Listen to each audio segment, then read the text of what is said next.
Assalamualaikum warahmatullahi wabarakatuh. Banyak ulama yang berkata bahwa Islam datang tidak sepenuhnya dengan syariat baru. Pendapat ini misalnya dikemukakan oleh seorang ulama seperti Fakhruddin Ar-Razi, bahwa di dalam periode Mekah, menurut Fakhruddin Ar-Razi, syariat yang dibawa oleh Nabi Muhammad, yang diterapkan oleh Nabi Muhammad adalah syariat Nabi Nuh. Pendapat ini tidak sepenuhnya keliru, karena Al-Qurtubi pun mendasarkan pandangan ini kepada sebuah ayat di dalam Al-Quran. Inna hadza lafis suhufil ula suhufi Ibrahim wa Musa. Bahwa apa yang tercantum di dalam Al-Quran tidak sepenuhnya baru. Sebagian besarnya menyangkut prinsip-prinsip dasar ajaran Islam. Sudah banyak dilakukan, sudah banyak diterapkan, banyak dibawa oleh nabi-nabi sebelumnya. Salat bukanlah syariat yang baru, yang unik yang dibawa oleh Nabi Muhammad, karena Nabi sebelumnya sudah membawa syariat salat. Begitu juga dengan zakat, begitu juga dengan puasa. Itu berarti kehadiran syariat Islam bukan untuk membatalkan syariat-syariat sebelumnya. Di dalam Al-Quran dinyatakan bahwa kehadiran syariat Islam, yaitu Al-Quranul Karim, berfungsi untuk musaddiqan lima baina yadaihi, untuk membenarkan apa yang ada di dalam kitab Taurat dan apa yang ada di dalam kitab Injil. Rasulullah sallallahu alaihi wasallam di dalam Al-Quran diperintahkan oleh Allah untuk berkata, "Qul ma kuntu bid'an minar rusul." Katakan Muhammad, aku bukanlah yang pertama. Itu berarti Nabi Muhammad bukanlah orang pertama, bukanlah nabi pertama yang membawa syariat-syariat yang pokok di dalam Islam, seperti salat, haji, puasa, zakat, dan ajaran tauhid.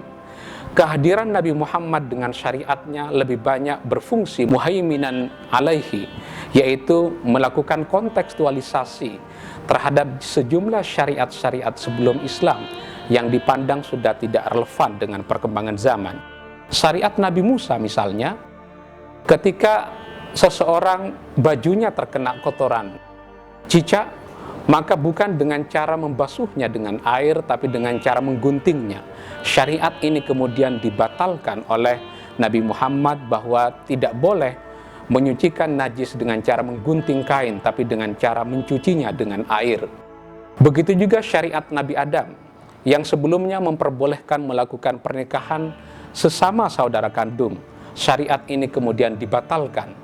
Dengan demikian, di dalam syariat Islam, ada syariat Islam yang berfungsi sebagai kontinuasi, merupakan bablasan, merupakan kelanjutan dari syariat-syariat sebelumnya, tapi sebagian yang lain ada fungsinya juga, yaitu sebagai proses diskontinuasi, membatalkan sebagian syariat-syariat sebelum Islam yang dianggap sudah tidak relevan dengan perkembangan zaman.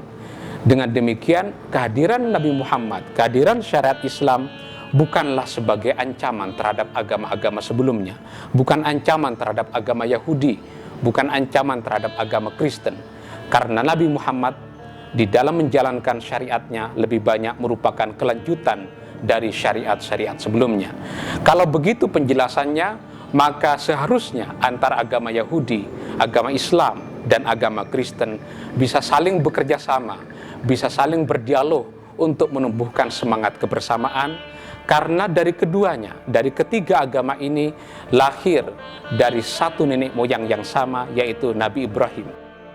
Ketika terjadi penaklukan kota Mekah misalnya, banyak patung yang dihancurkan oleh orang-orang Islam. Kemudian ada 3 patung yang diselamatkan oleh Nabi, yaitu patung Nabi Ibrahim, patung Nabi Musa, patung Bunda Maria, bahkan juga ada yang berkata patung Yesus Kristus, Nabi Isa. Seraya menyelamatkan patung-patung itu, Nabi Muhammad berkata, tidak ada orang yang paling dekat hubungan kekerabatannya, hubungan persaudaraannya ketimbang dengan orang-orang ini, lebih dari persahabatan, lebih dengan kedekatanku kepada mereka. Itu berarti kedekatan Nabi Muhammad dengan agama Yahudi, dengan agama Kristen, bukan hanya kedekatan dari sudut doktrin dan ajaran, tapi juga kedekatan dari sudut persaudaraan. Dengan demikian, marilah kita menyatukan agama-agama semitik seperti agama Yahudi, agama Kristen, dan agama Islam ini untuk bersatu padu di dalam menggerakkan semangat kebersamaan sesama keturunan Nabi Ibrahim. Demikian, wassalamualaikum warahmatullahi wabarakatuh.